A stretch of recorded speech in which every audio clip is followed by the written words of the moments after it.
आज की क्लास में बात करते हैं improper integral of first kind को म्यू टेस्ट से कन्वर्जन डाइवर्जन चेक करने का तरीका है। ठीक है, तो देखो सिंपल से आपको बता देते हैं। आपको क्या दिया होगा, इंटीग्रेशन 0 से इंफिनिटी एफ एक्स डीएक्स के फॉर्म में कोई भी इंटीग्रल दिया होगा। ठीक है, आप करना क्या, हमको क्या करना है, म्यू टेस्ट अप्लाई करना है। क्या करना है, म्यू टेस्ट अप्लाई करना है। तो पहले क्या मानना, पहले सपोज कर लेना कि ए ग्रेटर देन 0 है। फिर जब आप ए ग्रेटर देन 0 मान लोगे तो आपका क्या हो जाएगा, ये इंटीग्रेशन जो है वो किस फॉर्म में चेंज हो जाएगा, वो आपका integration 0 to a f x d x plus integration a to infinity f x d x के फॉर्म में चेंज हो जाएगा। ठीक है, यहां तक हो गया। फिर देखो आपके पास हमेशा ये वाला टर्म या ये वाला टर्म, इनमें से एक हमेशा प्रॉपर इंटीग्रल वाला होगा। प्रॉपर इंटीग्रल क्या होता है, जहां पे जो आपका रेंज ऑफ इंटीग्रेशन होता है, रेंज ऑफ इंटीग्रेशन होता है वो कैसा होता है, हमेशा फाइनाइट होता है। और जो आपका इंटीग्रैंड होते हैं वो भी कैसा होता है, बाउंडेड होता है। ठीक है, हमने आपको पहले दूसरे हर क्लास में आपको बताया इसके बारे में। रेंज ऑफ इंटीग्रेशन क्या होता है, जो यहाँ पे इंटीग्रेशन के यहाँ नीचे और ऊपर अपर लोअर लिमिट और अपर लिमिट का जो वैल्यू होता है उसको हम बोलते हैं रेंज ऑफ इंटीग्रेशन। और जो एफ एक्स होता है उसको हम क्या बोलते हैं, इंटीग्रैंड बोलते हैं। तो इनमें से हमेशा आपको क्या मिलेगा, एक प्रॉपर इंटीग्रल मिलेगा। और प्रॉपर इंटीग्रल हमेशा कन्वर्जेंट होते हैं, आपको मालूम है। ठीक है, तो मतलब क्या, सपोज कर लेते हैं कि ये वाला कन्वर्जेंट हो गया क्योंकि ये वाला प्रॉपर इंटीग्रल है। ठीक है, तो होगा क्या, ये वाला गेम से बाहर हो जाएगा। तो जो हमारा ये ओरिजिनल फॉर्म है ये कन्वर्जेंट होगा कि डाइवर्जेंट होगा, वो किस पे डिपेंड हो जाएगा, इस पे डिपेंड हो जाएगा। ठीक है, तो देखो अब हम क्या करेंगे, म्यू टेस्ट अपना पूरा का पूरा इसके ऊपर अप्लाई करेंगे। ठीक है, तो देखो पहला केस तब बनता है जब आपका म्यू का वैल्यू ग्रेटर देन 1 हो। ठीक है, तो देखो म्यू का वैल्यू ग्रेटर देन 1 लोगे तो आपका ये फॉर्म किसके रूप में चेंज हो जाएगा। ठीक है, तो जब आपका म्यू का वैल्यू ग्रेटर देन 1 होता है तो आपका इंटीग्रेशन कुछ भी यहाँ पे ऊपर नीचे वैल्यू लिखा हो, एफ एक्स डीएक्स किसके अंदर चेंज हो जाता है, वो limit x approach to infinity x के पावर म्यू एफ एक्स के अंदर चेंज हो जाएगा। ठीक है, एफ एक्स के अंदर चेंज हो जाएगा। ठीक है, और जब आप इसको सॉल्व करोगे तो आपके पास कोई भी क्या बोलते हैं, फाइनाइट वैल्यू आएगी। जो आपका लिमिट होगा वो कैसा होगा, एग्जिस्ट करेगा। म्यू का वैल्यू ग्रेटर देन 1 लोगे तो इसको सॉल्व करने पे एग्जिस्ट करेगा लिमिट। तो आप क्या बोलना कि म्यू का वैल्यू ग्रेटर देन 1 है तो ये कैसा है, कन्वर्जेंट है, कन्वर्जेंट है। और ये कन्वर्जेंट हो गया, और ये हमने पहले से कन्वर्जेंट प्रूफ करके रखा हुआ है। तो इसको अभी हमने यहाँ पे कन्वर्जेंट प्रूफ कर दिया। तो आप क्या बोलोगे, ओवरऑल बाय म्यू टेस्ट के अकॉर्डिंग जो आपका ओरिजिनल इक्वेशन है ये कैसा हो गया, कन्वर्जेंट हो गया। ठीक है, तो ये बात हो गई कन्वर्जेंट के बारे में। अब दूसरा केस क्या लेते हैं, जब आपका क्या हो जाए, म्यू का value less than equal to 1 हो जाए। ठीक है, अब म्यू का value less than equal to 1 हो जाए, उस केस में भी, उस केस के अंदर भी आपका जो इंटीग्रेशन एफ एक्स डीएक्स है वो तो उसी फॉर्म में टूटेगा। ठीक है, फर्क क्या होगा, इसको आप सॉल्व करोगे तब भी आपको क्या मिलेगा, एक फाइनाइट और यूनिक या बोल दो नॉन जीरो वैल्यू ही मिलेगा। ठीक है, यहाँ पे भी जो आपका लिमिट होगा यहाँ पे भी एग्जिस्ट करेगा। तो आप क्या बोलोगे, by mu test the given integral, ये कैसा होगा, ये आपका होगा डाइवर्जेंट। और ये डाइवर्जेंट हो गया मतलब क्या, आपका ये डाइवर्जेंट आया मतलब क्या, ये कन्वर्जेंट और ये क्या डाइवर्जेंट। मतलब क्या, ओवरऑल क्या हो गया, पूरा आपका जो ओरिजिनल फॉर्म था ये कैसा हो जाएगा, डाइवर्जेंट हो जाएगा। ठीक है, तो देखो दोनों केस एक दूसरे से मिलते हुए हैं। जब आपका म्यू का वैल्यू ग्रेटर देन 1 होगा तब भी आपका ये कैसा होगा, एग्जिस्ट करेगा। म्यू का वैल्यू लेस देन 1 होगा तब भी आपका ये एग्जिस्ट करेगा। मतलब क्या, एग्जिस्ट करना ही चाहिए। म्यू टेस्ट का जो स्टेटमेंट है वो बोलता ही ये है। ठीक है, जो म्यू का वैल्यू ग्रेटर देन 1 हो चाहे लेस देन 1 हो, ये आपका एग्जिस्ट करेगा। आप सिर्फ ये देखना कि आपने mu great less than equal to 1 रख के सॉल्व किया है या म्यू का वैल्यू ग्रेटर देन 1 रख के सॉल्व किया है। ठीक है, आप सिर्फ ये देखना, दोनों का वैल्यू हमेशा एग्जिस्ट करेगा, ये उसकी बात हो गई। और देखो आपको हमेशा सॉल्व करने की जरूरत भी नहीं पड़ेगी। ठीक है, आपको देखो इसको सॉल्व कर दोगे ना आप, तो उसके बाद आप सिंपल सा लिख देना बाय म्यू टेस्ट। बार जैसे आपने हमने कंपैरिजन टेस्ट पढ़ा था, ठीक है। कंपैरिजन टेस्ट में हम बार बार सॉल्व तो करते नहीं थे, हम क्या लिखते थे, by comparison test this is convergent तो दिस इज आल्सो कन्वर्जेंट, ये लिखते थे ना। तो वैसा ही यहाँ भी करेंगे, ठीक है। अभी हम एग्जांपल करेंगे तो आपको पूरा क्लियर हो जाएगा, ठीक है। तो देखो ये यहाँ पे है क्या, म्यू टेस्ट। तो जो म्यू का वैल्यू होगा वो हम अपने से डिसाइड नहीं करेंगे। देखो जैसे यहाँ पे म्यू का वैल्यू ग्रेटर देन 1 है, यहाँ पे म्यू का value less than equal to 1 है, तो म्यू का वैल्यू क्या होगा वो हम अपने से डिसाइड नहीं करेंगे। जो इंटीग्रेंट दिया होगा, ये क्या होता है, इंटीग्रेंट, ठीक है। ये देखो इस एग्जांपल के लिए जो हम आपको बता रहे हैं, इसमें हमने इसको कन्वर्जेंट मान लिया है, तो इसकी बात नहीं कर रहे हैं, हमेशा सिर्फ इसकी बात कर रहे हैं, ठीक है। ये जो म्यू टेस्ट है सिर्फ और सिर्फ हमने इस पे लगाया हुआ है, ठीक है।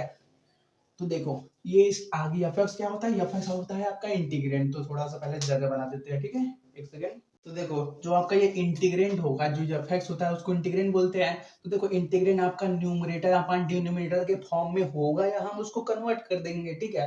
जैसे आपके पास 2 लिखा है, तो 2 को आपको न्यूमरेटर अपन डिनोमिनेटर के फॉर्म में कन्वर्ट करना है, तो उसको आप क्या लिखोगे, 2/1 लिख दोगे, कोई दिक्कत नहीं है ना। तो देखो जो आपका म्यू का वैल्यू होता है वो highest power of highest power of x लिखना पड़ेगा यार, कहाँ लिखे, चलो यहाँ पे लिख देते हैं।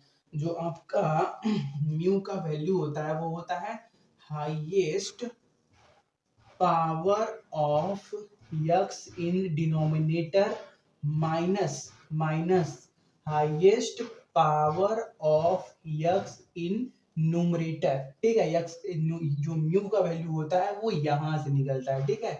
Highest power of x in denominator minus highest power of x in numerator, ठीक है। ये हो गया इसके म्यू के वैल्यू के बारे में। और देखो जब आप mu less than equal to 1 लोगे तो आपका वैल्यू ये एग्जिस्ट भी करेगा, और अगर आपका वैल्यू इंफिनिटी या माइनस इंफिनिटी आ जाए तब भी आपका जो होगी गिवन इंटीग्रल होगा वो कैसा होगा, डाइवर्जेंट होगा, ठीक है।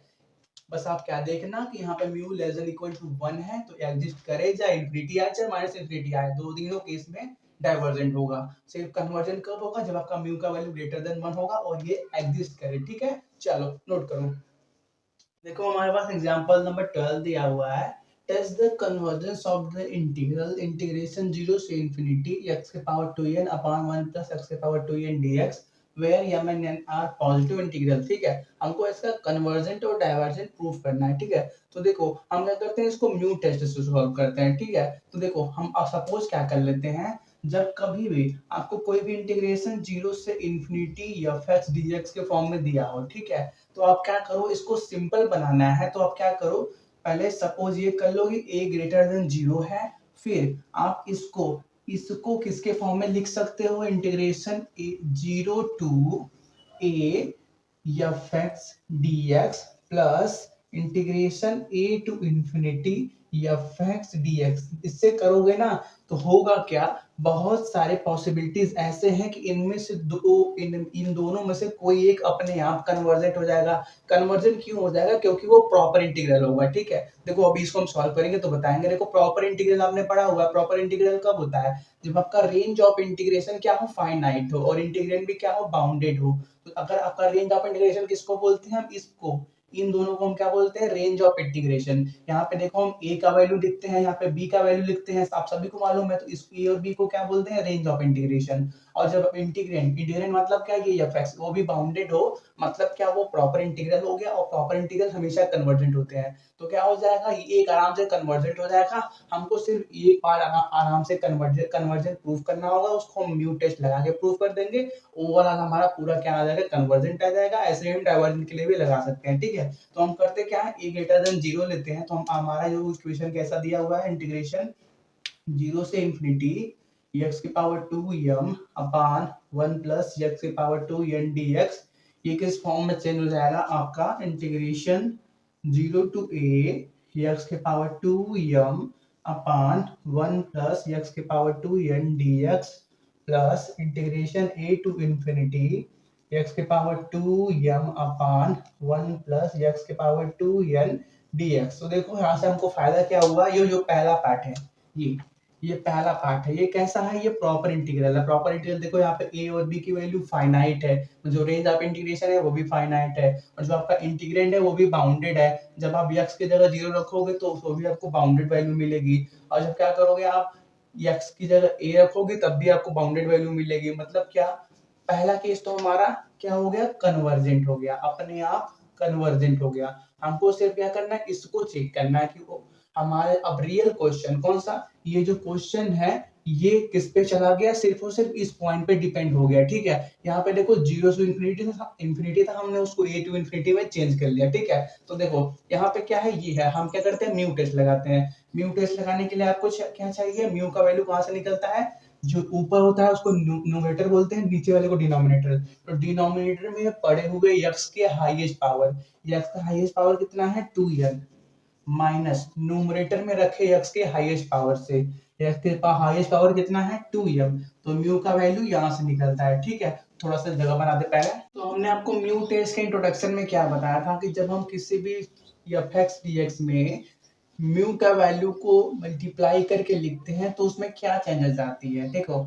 ये है क्या, इंटीग्रेशन एफ एक्स डी है, integration f x d x है। ठीक है, हम क्या करें, जब म्यू को इसके अंदर मल्टीप्लाई करेंगे तो ये किस फॉर्म में चेंज हो जाता है, limit x approach to infinity x की पावर म्यू एफ एक्स के फॉर्म में चेंज हो जाता है। ठीक है, तो देखो यहाँ पे हमारा एफ एक्स क्या है, एक्स की power 2m upon 1 plus x की पावर 2n है। ठीक है, तो पहले क्या करते हैं, limit x approach to infinity, हम इसकी बात कर रहे हैं। ठीक है, x अप्रोच टू इंफिनिटी हो गया, फिर क्या x के पावर म्यू, तो x के पावर म्यू का वैल्यू क्या है 2n माइनस 2m। ठीक है, उसके बाद क्या एफ एक्स क्या है आपका, ये कितना है आपका x के power 2m upon 1 plus x के पावर 2n। ठीक है, अगर अब हम क्या करें, इस नीचे वाले टर्म में से 2n कॉमन लें तो देखो होगा क्या, ये आपका चल रहा है तो limit x approach to infinity हो जाएगा, और x के पावर 2n माइनस 2m, और क्या x के पावर 2m यहाँ पे है।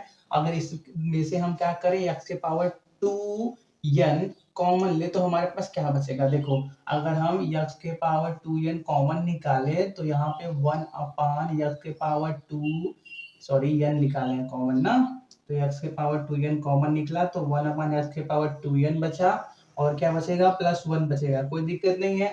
देखो ये अंदर मल्टीप्लाई में जाएगा तो ये क्या हो जाएगा, x के पावर 2n अपॉन x के पावर 2n, उसका वैल्यू 1 हो जाएगा, और इसको अंदर मल्टीप्लाई में भेजोगे तो x के पावर 2n हो जाएगा, मतलब यही फॉर्म बन जाएगा, कोई दिक्कत है नहीं। अब क्या करते हैं, x के पावर 2n को ऊपर ले जाते हैं, तो आपको मालूम है जब कोई भी चीज नीचे से ऊपर जाती है और उसका अगर दोनों जो नीचे लिखे हुए हैं उनका पावर सेम हो तो क्या होता है, दोनों को हम एक साथ लिख सकते हैं, और ये जब नीचे से ऊपर जाएगा तो माइनस साइन के साथ जाएगा। तो देखो यहाँ पे x के पावर 2n है, ये ऊपर जाएगा तो कैसा होगा, x के पावर माइनस 2n होगा, और यहाँ पे देखो बेस सेम है तो पावर क्या होते हैं, ऐड हो जाते हैं, तो ये क्या हो जाएगा, x के पावर 2m माइनस x के पावर 2n। अब देखो यहाँ भी बेस सेम है, यहाँ भी बेस सेम है, तो क्या होंगे, अब ये सभी ऐड हो जाएंगे। तो देखो हम यहाँ पे सिंपल यहाँ पे दिखा देते हैं, x के पावर 2n है माइनस 2m यहाँ पे है, और फिर क्या होगा, ये वाला पावर भी इसी में ऐड हो जाएगा, तो प्लस 2m माइनस 2n ये हो जाएगा। तो देखो यहाँ प्लस माइनस ये x के पावर 0 बचा हमारे पास, क्या बचा, x के पावर 0, और x के पावर 0 का मतलब क्या, 1 बचा हमारे पास। ठीक है, तो हमारे पास यहाँ पे इसको सॉल्व करोगे ऊपर वाला तो आपके पास सिर्फ 1 वैल्यू बचेगा। ठीक है, तो हमारे पास ओवरऑल क्या बचा, limit x approach to infinity 1 upon, नीचे क्या है हमारे पास 1 अपान x के पावर 2n प्लस 1 है। ठीक है, अब क्या करोगे, तो x की जगह इंफिनिटी रख अप्रोच कराओगे, तो x की जगह इंफिनिटी अप्रोच कराओगे तो यहाँ पे अप्रोच होगा,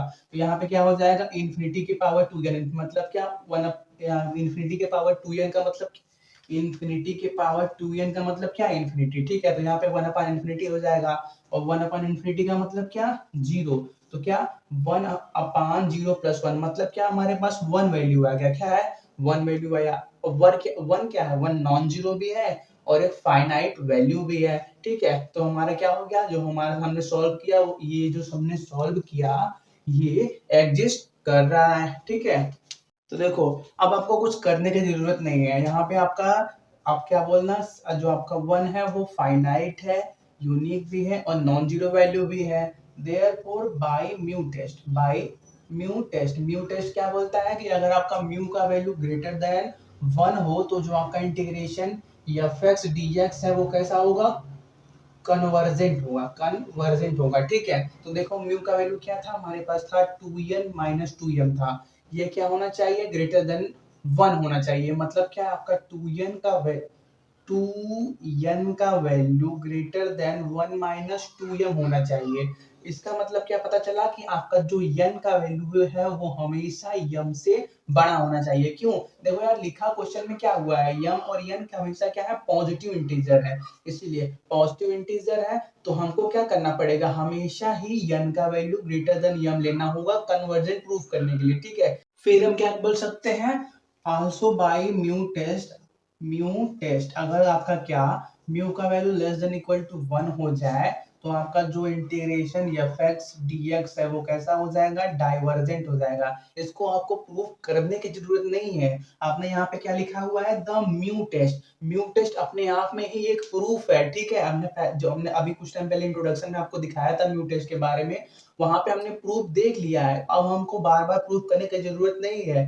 ठीक है, हम क्या बोलेंगे, बाय म्यू टेस्ट। जैसे हमने कंपैरिजन टेस्ट पढ़ा था, तो कंपैरिजन टेस्ट में हम क्या कर रहे थे, एक बार हमने सिर्फ कंपैरिजन टेस्ट शुरुआत में प्रूफ देख लिया उसका, फिर हम क्या कर रहे थे, बार बार by comparison test, by comparison test, by comparison test खाली लिख के हम उसको मान ले रहे थे और वो सही भी हो रहा था। ठीक है, वैसे ही यहाँ पे बाय म्यू टेस्ट लिखने का मतलब ही ये होता है कि ये तो ये, आपको अब इसको अंदर से ओपन करके प्रूफ करने की जरूरत नहीं है। ठीक है, चलो, तो ये हो गया हमारा, ये क्वेश्चन के बारे में नोट कर लो।